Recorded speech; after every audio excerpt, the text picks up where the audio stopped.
여러분 반갑습니다. 손영식 목사 성경 강해 13번째가 되겠습니다.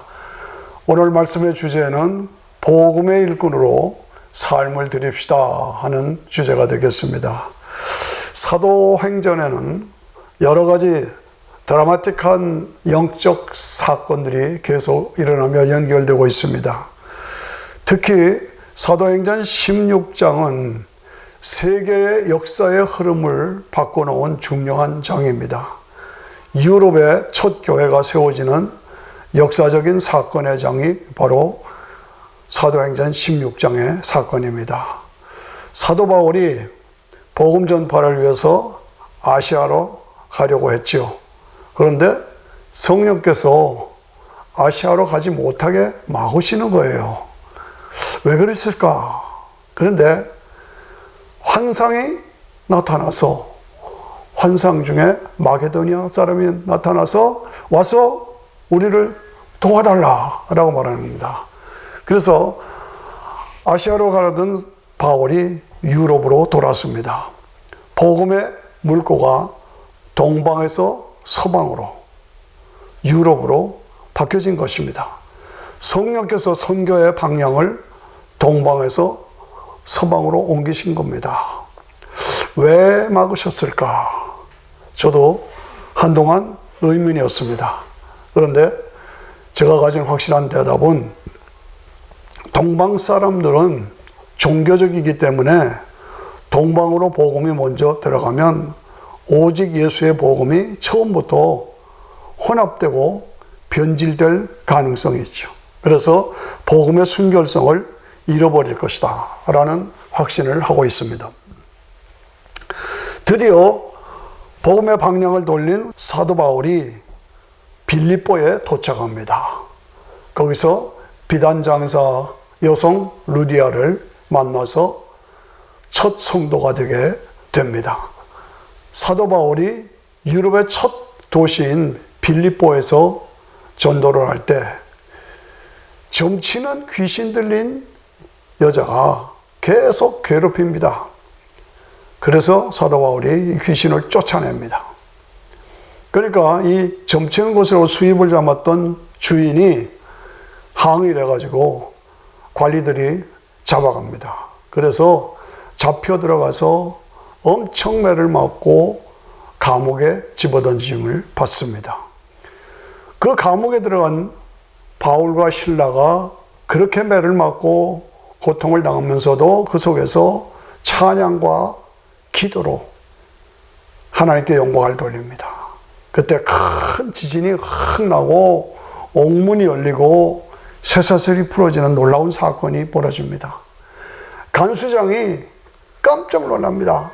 그리고 다 도망간 줄을 알고 칼을 빼서 자기 책임하니까 자결하려고 칼을 찌르라고 합니다. 그때 사도 바울이 소리 지릅니다. 자살하지 말라, 자결하지 말라, 우리가 다 여기 있다 라고 하니까 간수장이 와서 보니까 다 있거든요. 그러니까 놀래서 그 앞에 나와서 무릎을 꿇고 선생님, 우리가 어떻게 하여야 구원을 얻으리까 라고 합니다. 그때 유명한 말씀이 전파되죠. 주 예수를 믿어라, 그리하면 너와 내 집이 구원을 얻으리라. 주 예수를 믿어라, 그리하면 너와 내 집이 구원을 얻으리라. 여러분, 구원이라는 건 뭡니까? 죄 때문에 하나님과의 관계가 막혀 있었던 것인데 예수님이 십자가에서 죄값을 지불해 주심으로 그것을 믿는 사람에게는 죄사함이 이루어지죠. 그래서 구원이라는 근본적으로 하나님과의 관계가 회복되는 것입니다. 그리고 하나님을 자녀가 되는 것이죠. 그리고 영원한 영생이 주어지는 것이죠. 이 사건을 통해서 비단장사 여인 루디아와 그리고 간수가 예수를 믿게 되고 가정들이 중심이 되어서 세워진 교회가 바로 빌립보 교회입니다. 그래서 유럽 교회의 첫 출발이고 복음이 그로 인해서 서쪽으로 서진하게 됩니다. 세계 복음화의 출발점이 되죠. 그래서 유럽을 기반으로 복음이 확장되고 그것이 미국으로 가고 미국으로 와서 오늘 한국으로 오고 이렇게 복음의 흐름이 흘러가게 된 것입니다. 이 사건을 통해서 우리가 사람들의 사는 그 삶의 모습을 5가지 종류로 나눠볼 수가 있습니다.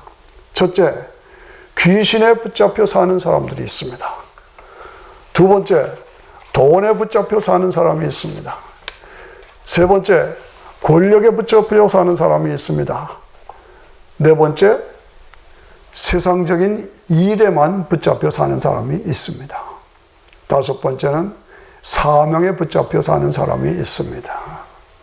이 5가지 사람들 중에 귀신에 붙잡힌 사람, 사는 사람, 돈에만 붙잡혀 사는 사람, 권력에만 붙잡혀 사는 사람, 세상적인 일에만 잡혀 사는 사람, 복음의 사명을 위해서 사는 사람. 나는 오늘 성도로서 무엇을 위해서 어떻게 살고 있는가? 어디에 붙잡혀 살고 있는가? 다시 한번 우리 자신을 점검해 봐야 할 줄로 믿습니다. 우리가 가진 성경은 신약과 구약으로 구별됩니다. 구약의 대표적인 인물은 모세입니다. 신약의 대표적인 사도 바울이죠. 이 모세와 사도 바울에 의해서 기독교 신앙과 신학을 정립한 그런 두 인물입니다. 그런데 바울은 원래 복음의 대적자요, 핍박자요, 초기 성도들을 말살하는데 앞장서고 저들을 잡아 감옥에 보내고 죽이기까지 하는 그런 복음의 핍박자였습니다. 그런데 그가 다메섹에 있는 성도들까지 잡아들이려고 다메섹으로 가고 있었어요. 그때 노상에서 예수님을 만나게 됩니다. 자기 동료들과 같이 다메섹에 가서 예수 믿는 사람 잡아오려고 가는데 노상에서 예수님이 부르십니다. 사울아, 사울아, 네가 왜 나를 핍박하느냐? 누구십니까? 나는 내가 핍박하는 예수다. 거기서 드라마틱하게 예수님을 만나지요. 그래서 예수님이 참으로 십자가에서 죽으셨는 그분이 부활하셨구나.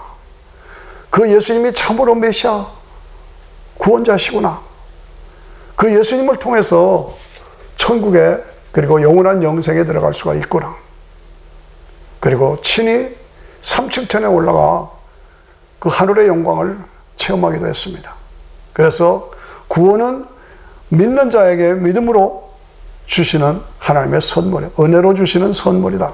율법이 아니라 행위가 아니라 믿는 자에게 은혜로 주시는 선물이다. 이것을 확신하게 됐죠. 그래서 이것이구나 알았다.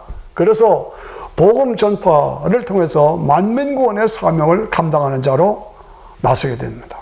그때부터 그의 삶은 온전히 복음을 위한 사명자로 삶을 들였습니다. 바울의 삶은 사명에 붙잡힌 삶이었습니다. 실컷 얻어맞고 그리고 감옥에 처졌는데 거기서 신라와 함께 기도하고 하나님을 찬양했다. 아니 어떻게 그렇게 감옥에 들어가서도 찬양할 수 있었을까? 그의 삶의 내용을 우리가 다시 분석해 보면 바울은 구원받은 것과 이 구원받은 것은 하나님이 거저주시는 은혜로의 선물이다 라는 것을 확실하게 믿고 살았습니다.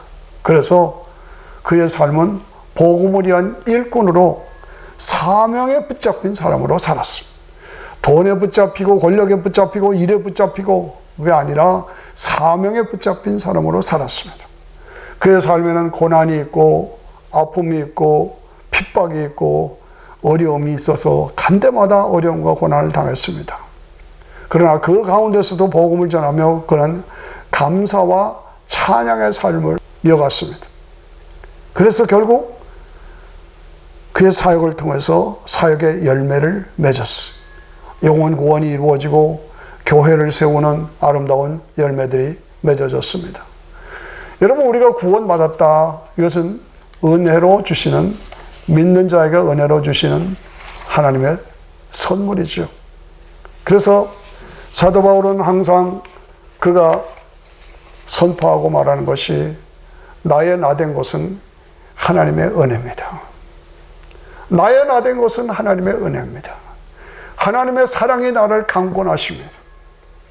하나님의 사랑에서 나를 끊을 자가 없습니다. 내가 주를 위해서 복음의 일꾼으로 사역자로 사는 여기에는 고난과 어려움과 눈물과 아픔과 배고픔과 굶주림이 있지만, 그러나 나는 부득불 내가 해야 할 사명을, 복음 전파 사명자로 사는 것은 부득불 내가 해야 할 사명입니다. 나 같은 사람을 구원해 주신 그 은혜의 사랑 때문에 빚진 자로 나는 부득불 이 사명을 감당할 것입니다. 그리고 선포하는 것이, 만약에 우리의 사는 것이 이 세상뿐이라면, 내세가 없고 장차오는 세상이 없이 다만 이 생뿐이라면 우리는 가장 불쌍한 자다. 나는 가장 불쌍한 자다. 우리에게는 주님이 재림하시고 몸으로 부활하고, 그래서 주님과 함께 천년왕국 새하늘과 새 땅에서 영원한 왕노를 하며 영광을 누리는 때가 나에게 있다. 그것을 확실하게 믿고 견고하여 흔들리지 말고 주의 일에 힘쓰는 자로 살 것이다. 이것이 사도 바울의 삶의 결단이고 내용이고 그리고 도전이었습니다. 그는 복음의 일꾼으로 사명자로 살았습니다. 저는 사도행전 20장 24절에 보면 정말 가슴이 찡해 옵니다. 그는 이렇게 선포합니다. 나의 달려갈 길과 주 예수께 받은 사명, 곧 하나님의 은혜의 복음을 증거하려 하는 그 일을 마치려 하면은 나의 생명을 조금도 귀한 것으로 여기지 아니한다. 놀랍죠? 나의 달려갈 길과 주 예수께 받은 사명, 곧 하나님의 은혜의 복음 증거하는 일, 은혜의 복음을 증거하는 일, 그 일을 마치려 하면은 나의 생명을 조금도 귀한 것으로 여기지 아니한다. 도전되지 않습니까? 그렇습니다. 26절에 보니까 사도행전 20장 26절에 그러므로 내가 너에게 증거하노니 모든 사람의 피에 대해서 내가 깨끗하다. 야, 대단합니다. 모든 사람의 피에 대해서 깨끗하다. 복음을 전파하는 일꾼으로 사명을 감당하는 데서 최선을 다했다 그 말이죠. 예, 이는 내가 꺼리끼지 않고 하나님의 뜻을 다 너희에게 전했다라고 말씀합니다. 예, 사명자로 살아가는, 복음의 일꾼으로 살아가는 진정한 삶의 모습을 여기서 볼 수가 있습니다. 그렇습니다. 그의 삶에는 핍박이 있고 고난이 있고 아픔이 있고 눈물이 있고 굶주림이 있었습니다. 그러나 그 은혜가 감사해서, 부득불의 은혜 때문에 기쁨과 감사와 찬양이 넘쳐서 감옥에서도 찬양을 하니 그 찬양을 하나님이 받으시고 지진이 나고 옥문이 열리고 쇠사슬이 풀리고 쇠창살이 열리는 그런 강력한 역사가 나타난 것입니다. 그래서 그 사역의 열매를 통해서 결국은 뭡니까? 빌립보 교회가 세워졌습니다. 세계 복음화의 첫 걸음이 이루어졌습니다. 그 복음이 오늘 2000년이 지난 우리에게까지 전달해 온 것입니다. 자, 나는 어떻게 살아갈 것인가? 그렇습니다. 귀신에 붙잡혀 사는 사람이 있다. 돈에만 붙잡혀 사는 사람이 있다. 권력만 찾아서 붙잡혀 사는 사람이 있다. 세상적인 일에만 몰두하는 사람이 있다. 사명에 붙잡혀 사는 사람이 있다. 나는 어떻게 살고 있는가? 사명에 붙잡혀 사는 사람인가? 복음의 일꾼으로 살아가고 있는가? 예?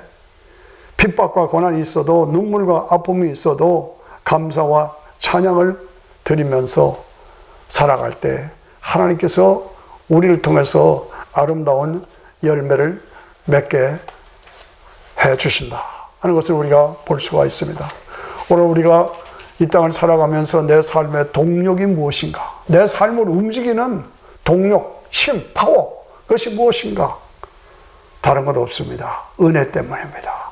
나의 나된 것은 하나님의 은혜입니다. 하나님의 사랑이 나를 강권하십니다. 하나님의 사랑에서 나를 끊을 자가 없습니다. 내가 고난이 있고 어려움이 있어도 이 복음 전도자의 사명을 감당하는 자로 살아가는 것은 부득불 내가 해야 할 일입니다.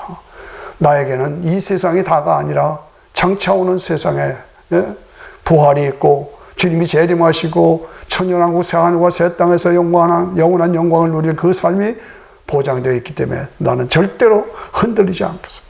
내가 복음을 전하지 않으면 내게 화가 있으리로다. 사도 바울의 선포, 사도 바울의 삶의 동기, 사도 바울의 삶의 파워, 바로 이것이 은혜가 삶의 동기가 된 것입니다. 그렇습니다. 사도 바울을 통해서 동방으로 가려던 복음이 서방으로 가고, 서방으로 가던 복음이 유럽에서 미국에, 그리고 각 지역에 우리 한국까지 들어온 것처럼 나로 인해서 내 주변에 복음의 물꼬가 터져나가야 합니다. 그렇습니다. 내가 예수를 믿어서 내 가정을 복음화시켜야 합니다. 내 동네를 가지고 내 친구들을, 내 동창들을, 내 주변을 복음화시켜야 합니다. 나로 인해서 복음의 역사가 흐름을 바꾸는 일이 일어나야 합니다.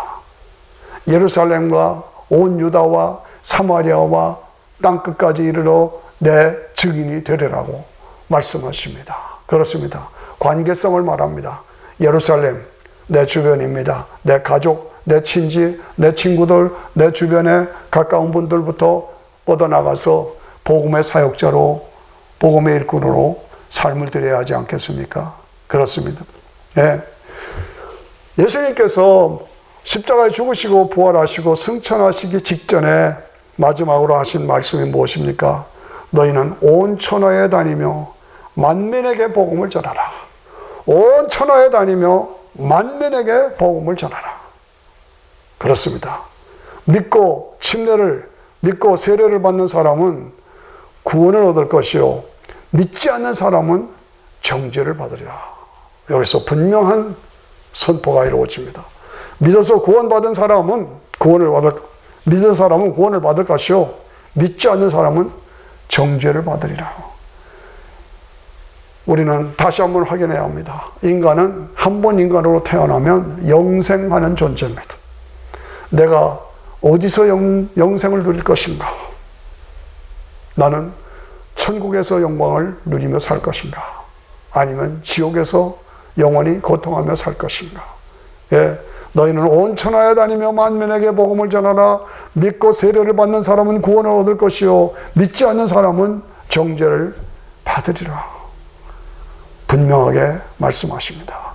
이 절대 명령 앞에서 내가 가진 사명, 이것을 나는 얼마나 실천하고 수행하고 있는지 내 자신을 다시 한번 살펴봐야 할 줄로 믿습니다.